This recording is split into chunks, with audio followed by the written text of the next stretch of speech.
Twelfth class, chapter number 3, class work number 24, और ये मिलेगा आपको पेज नंबर 127 से 128 पर। चैप्टर चल रहा है आपका बिजनेस एनवायरनमेंट, और बिजनेस एनवायरनमेंट में जो आज का टॉपिक है वो है dimension of business environment.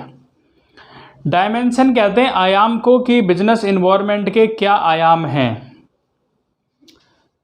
Dimension of business environment mean all the factors, जितने भी उसके फैक्टर्स हैं, जितने भी उसके कारक हैं, फोर्सेस हैं, शक्तियां हैं या उसके इंस्टीट्यूशंस हैं, विच हैव डायरेक्ट और इनडायरेक्ट इन्फ्लुएंस, जो डायरेक्टली और इनडायरेक्टली प्रभावित करते हैं over the business transaction, business की ट्रांजैक्शन को प्रभावित करते हैं, उन्हें कहते हैं बिजनेस एनवायरनमेंट के dimension. General environment is the most important dimension of business environment. जो जनरल एनवायरनमेंट है वो मोस्ट इंपॉर्टेंट डायमेंशन है बिजनेस एनवायरनमेंट का। As business can not influence, business उससे इन्फ्लुएंस नहीं होता, प्रभावित नहीं होता, और change the component of general environment, general environment उससे प्रभावित नहीं होता, हालांकि हमें चेंज करना पड़ता है। He has to change his plan. हम जनरल एनवायरनमेंट को चेंज नहीं कर सकते, हमें जो चेंज करना है वो अपने प्लान को करना है, वो अपनी पॉलिसीज़ को चेंज करना है अकॉर्डिंग टू चेंजेस। किसके according? Taking place in general environment, general environment की जगह पर हमें अपनी पॉलिसीज़ को, अपने प्लान्स को, इनको हमें चेंज करना है। तो पहला आता है इसमें इकोनॉमिक एनवायरनमेंट। क्या होता है इकोनॉमिक एनवायरनमेंट? इकोनॉमिक एनवायरनमेंट किसे कहते हैं?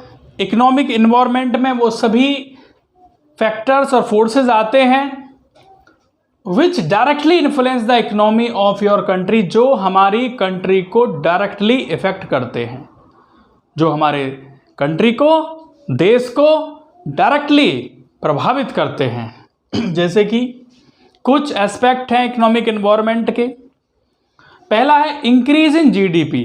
अगर हमारा ग्रॉस डोमेस्टिक प्रोडक्ट इंक्रीज होता है तो उससे रिजल्ट क्या होगा? डिस्पोजेबल इनकम राइज हो जाएगी, बढ़ जाएगी हमारी disposable income of people, person की इनकम बढ़ जाएगी। Further increase in demand for product, और जो प्रोडक्ट है, जो उत्पाद है, उसकी डिमांड भी बढ़ जाएगी। सेकेंड आता है हाई इन्फ्लेशन रेट। अगर इन्फ्लेशन रेट ज़्यादा हो जाएगा, हाई हो जाएगा, सेट एज कॉन्स्टेंट, अगर वो कॉन्स्टेंट रहता है, constant as they increase the cost of production, तो उससे क्या होगा?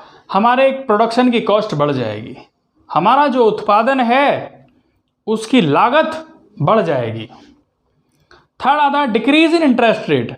अगर इंटरेस्ट रेट कम हो जाता है, ब्याज की दरें कम हो जाती हैं, तो ये किसके लिए बेनिफिशियल है? ये किसके लिए फ़ायदेमंद है? Increase demand for home loan, home loan के लिए फ़ायदेमंद है। अगर हम होम लोन लेते हैं, अगर हम मकान के लिए कोई लोन लेते हैं अपने मकान के लिए, तो वो बेनिफिशियल है, हमें उसे कम पर मिलता है। या हम कोई बोरो करते हैं, मनी बोरो मतलब अगर कोई हम पैसा उधार लेते हैं। नेक्स्ट आता है इसमें, अगर लिखा है fourth point, passing of GST bill. अगर जीएसटी बिल जब पास हो गया, will affect almost all the business organisation, तो ये हर ऑर्गेनाइजेशन को प्रभावित करता है। फिफ्थ है डीमोनेटाइजेशन ऑफ 500। डीमोनेटाइजेशन मतलब जब 500 रुपये के और 1000 के नोट हमारे इंडियन इकोनॉमिक एनवायरनमेंट से हटा दिए गए। 6 पे क्या है? Banking sector reform. Banking sector ने क्या रिफॉर्म किया, क्या सुधार किया? Has led to many attractive scheme. बहुत सारी वो अट्रैक्टिव स्कीम लेकर के आए। Of deposit and lending money, कि आप पैसा बैंक में डिपॉजिट करा सकते हो और बैंक से पैसा उधार ले सकते हो। Bank are offering loan at very nominal rate. Bank ने लोन ऑफर किया बहुत ही नॉमिनल रेट पर, नॉमिनल बहुत ही कम रेट पर of interest and with minimum formalities to be completed, और हमें बहुत कम फॉर्मेलिटीज़ पूरी करने के बाद हमें लोन मिल गया। कम से कम फॉर्मेलिटी पूरी करनी पड़ी, हमें कोई ज़्यादा फॉर्मेलिटीज़ के चक्कर में नहीं रहना पड़ा। 7th पॉइंट आता है recent changes in economic and fiscal policy. Recent changes हुआ इकोनॉमिक में और फिस्कल पॉलिसी में हमारी कंट्री में। हैव इनकरेज एनआरआई, जिसने इनकरेज किया, प्रोत्साहित किया एनआरआई को, जो एनआरआई थे non resident Indian and foreign investor, और फॉरेन इन्वेस्टर को, जो विदेशी इन्वेस्टर थे जो हमारे देश में पैसा इन्वेस्ट कर रहे थे। इन्वेस्ट इन इंडियन कंपनी, उन्होंने पैसा इन्वेस्ट किस में किया? इंडियन कंपनी में अपना पैसा इन्वेस्ट किया। 8th नंबर पे private sector is allowed to enter in financial institution. Private sector ने भी अलाउ किया भाई कि ये अलाउ होना चाहिए, आना चाहिए financial institution. As a result customer are gaining, जिससे क्या हुआ कि कस्टमर्स को फायदा हुआ, कस्टमर ने अपनी गेनिंग को बढ़ाया, अपने प्रॉफिट को बढ़ाया। Role of private and public sector, क्या रोल होगा प्राइवेट सेक्टर का, क्या रोल होगा पब्लिक सेक्टर का, ये सब किस में आते हैं? ये आपके सभी इकोनॉमिक इन्वायरमेंट में आते हैं, इकोनॉमिकल इन्वायरमेंट में आते हैं।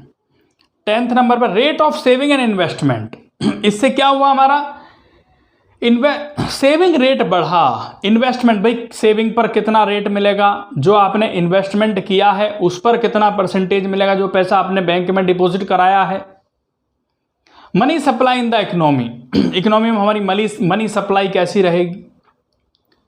इंटरनेशनल डेप्ट, इंटरनेशनल डेप्ट, अगर हम बाहर से कोई पैसा उधार लेते हैं तो इंटरनेशनल डेप्ट, और उस पैसे को यूज़ कहाँ करते हैं? इंडिया में करते हैं, या किसी दूसरे देश से लेना, अगर सेम कंडीशन ना लेकर पैसा दूसरी जगह इन्वेस्ट किया जाए तो इंटरनेशनल डेप्ट। तो ये बच्चों आपको अपनी नोटबुक में नोट करना है। Thank you.